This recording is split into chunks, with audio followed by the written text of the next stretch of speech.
شریعت نے بتایا قبر کا عذاب ہوتا ہے.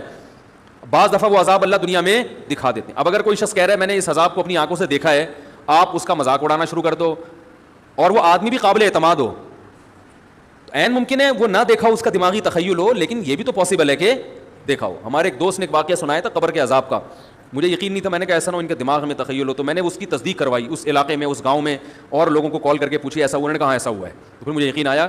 وہ قبر بار بار نا اس کو نکال کے باہر پھینک دیتی تھی, بندے کو ڈالتے تھے قبر میں. اس نے بہت سے علماء شہید کروائے تھے نالائق نے. اس کا جرم یہ تھا کہ وہ مخبریاں کر کر کے نا علماء کو قتل کرواتا تھا. اس مخبر کے ساتھ ایسا ہوا اس گاؤں میں, جب اس کو دفنایا ہے تو چلیں اب بات آئی گئی ہے تو پورا واقعہ سنا دوں.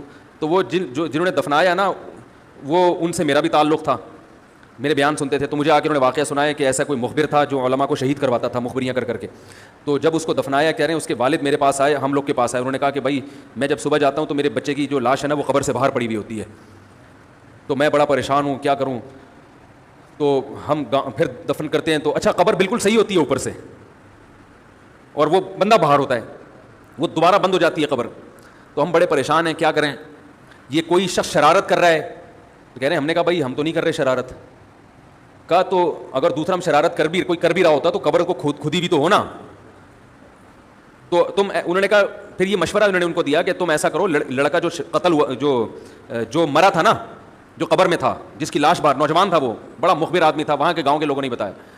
تو اس کی لاش جب باہر پڑی ہوتی تو باپ اور بھائی کو لوگوں نے مشورہ دیا اس لڑکے کے کہ تم لوگ رات کو قبرستان میں جا کے بیٹھ جاؤ,